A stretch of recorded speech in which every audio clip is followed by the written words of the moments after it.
This is sort of more affirmational or attestation than a question. I started listening to your tapes when they were cassettes in 1995, and almost immediately I came up with the word saying, "In my world," using the hand motions, and then probably in 2000 it became Rusty's tornado, and then when I heard you give the words to Esther of the Vortex, I knew exactly what you meant. Because people would say, "Oh, I want to get in Rusty's tornado because it's a land of rainbows and unicorns on Gumdrop Mountain." And power and speed and clarity and focus and fun. Absolutely. Yeah. Absolutely. And so my husband and I would start doing our creation. We would sit by the pool, a very calming place, much like you've talked about with your pool and the dolphin. And so we follow music a lot, and we have an artist that we really enjoy. And so I said, well, let's go to London and see him. Okay, that's great. Let's get good tickets, okay. And so I started writing to the manager, and in my world, I knew that we would be backstage and hanging out.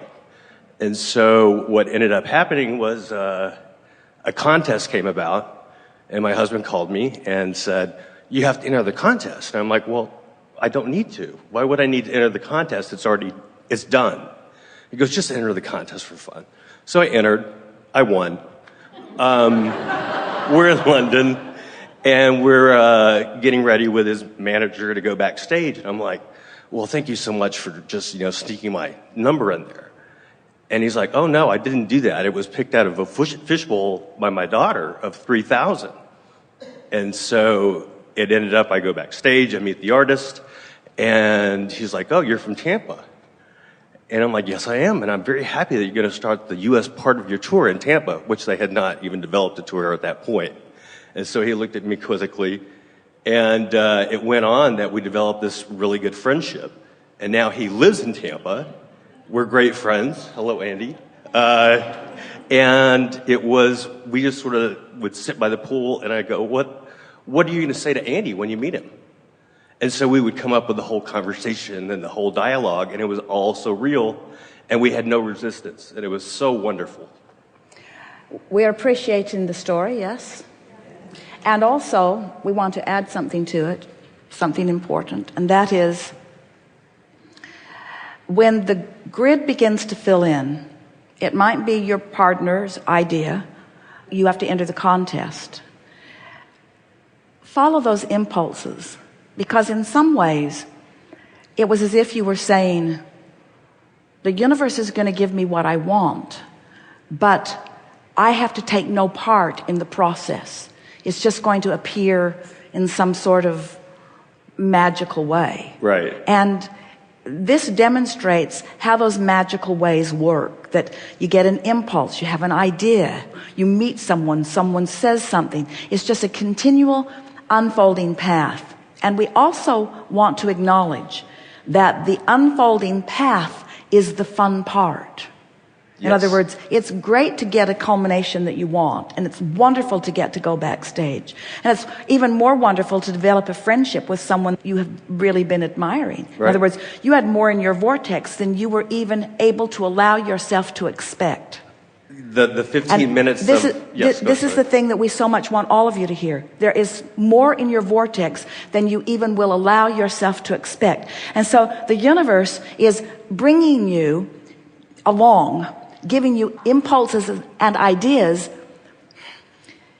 with precision that is so sophisticated that every consideration is part of it. In other words, an idea that is not so big that it blows you out of the water and makes you not believe, but is big enough that you can accept your part in it. You see what we're getting at? Absolutely, yes. This is a very good discussion about following those impulses. You do it all the time, you just don't know you're doing it. And the more you are defining specific things that you want, in fact, it is only when you define, as in this experience, specific things that you want, and then the universe yields them to you, that you are then able to understand these important points: your point of worthiness, your point of readiness, your ability to follow the flow and receive the inspiration as it is coming.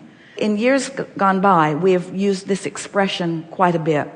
People worry that they will get to the dock after their ship has sailed. And we say, but there's another and another and another and another and another and another and another and another and another and another and another and another. For everything that you want, right here, right now, where you stand, there are 20 or 30 or 40 or 50 viable opportunities to move you specifically in the direction of what you want, surrounding you at all times. And if that's a surprise to you, then that means you're not in the vicinity of what you want often enough to get those impulses. And usually it's because you're hung up on the I'm not getting or I don't have the manifestation that I want, rather than I'm enjoying the journey. It is so fun to watch the clever way that the universe is orchestrating things for me. So fun to watch the way the universe is orchestrating things for me. I heard recently you use the words milking it. And yeah, they had come precisely. to me this week. And so it was funny because we did milk it. And I had 5 minutes of material and questions to ask this person when we're finally just sitting in a bar. And 3 hours later, we're still talking. So, I'm still milking it. And at the end of it, he goes, well, how do you have this energy? How do you have this spirit? And I gave him one of your tapes. The other day, Esther was arriving in Boca for a seminar.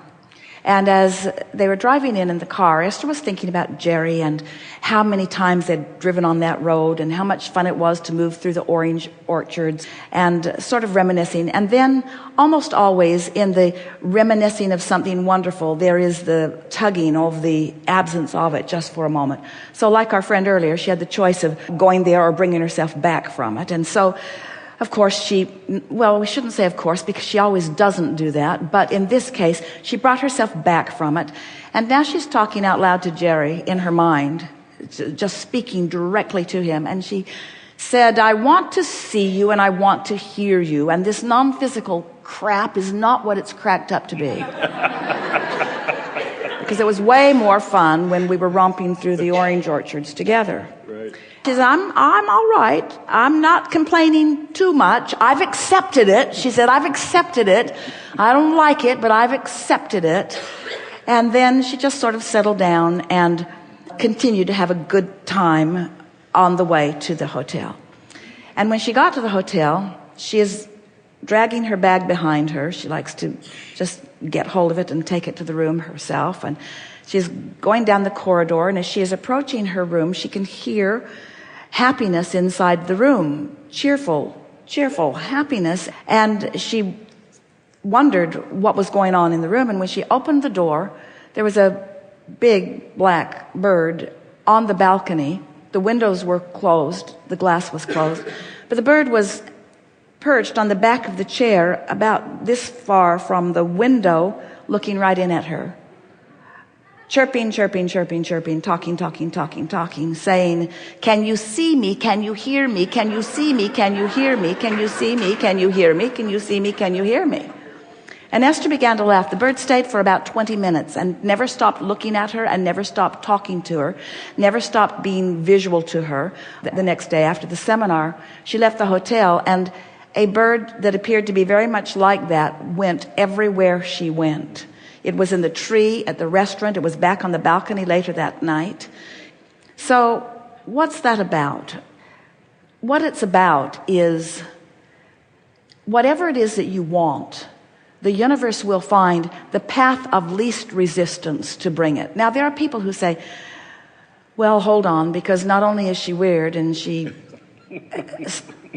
something Abraham or something, but now she talks to birds too, and she appears to think that her dead husband is a bird. So I'm not sure how credible anything is here. But we demonstrate it because we want you to understand through the path of least resistance, whatever you're wanting will always be there. In other words, Esther was really specific. I want to see you and I want to hear you. Well, she's not going to hear him in the way she wants to hear him, but she was determined, she was focused, she was actualized in a way that she had not been before. And so the universe says, this is as close to what you want we can come, given what you are thinking and believing right here and now. And Esther said, I'll take that. I'll take that. As you know these things, you are the center of your universe. And Source is focused upon you. And anything you want is valid and is in the works. And there is no exception. And it is as easy to create a castle as a button. And there is nothing that is off limits for you. If you desire it and you are able to achieve vibrational alignment with the Source within you about it, it must be, you say. Yes. Good. I heard this story yesterday, actually. That was what was playing about Jerry in the corner of your house with the windows, with the bird, and seeing it. So that was very special. Well, birds are very wonderful messengers, but this conversation is far beyond birds. There are people, there are experiences, there are all kinds of circumstances and events. The details will unfold to you. The matchmaking, the coordinating, the orchestrating is beyond your ability to understand. Your Earth is spinning in its orbit in perfect proximity to other planets, and you take it for granted. And yet those same universal forces are orchestrating specifically on your individual behalf in ways that are as meaningful and as important as that, you see. So as you begin to accept your worthiness, as you stand in this place of positive expectation, and you begin identifying, and this is the thing that you're bringing to the forum here, and we really want to amplify it. Once you have identified that you want something, only once you have identified that you want something, are you ever going to be able to acknowledge the delivery of it as it comes. And that's the benefit of getting more and more specific about who you are and what you want. Define how you want the universe to deliver the details to you. But if you define how you want the universe to deliver the details to you from your place of yearning for the details that aren't there, then the more specific you become, the more resistant you become. So you have to go general if you are negative and specific if you are feeling good. That really is the rule of thumb. The better you feel, the more you milk it. The worse you feel, the more you go general. You following? Really good. Thank you so much. I am complete for now.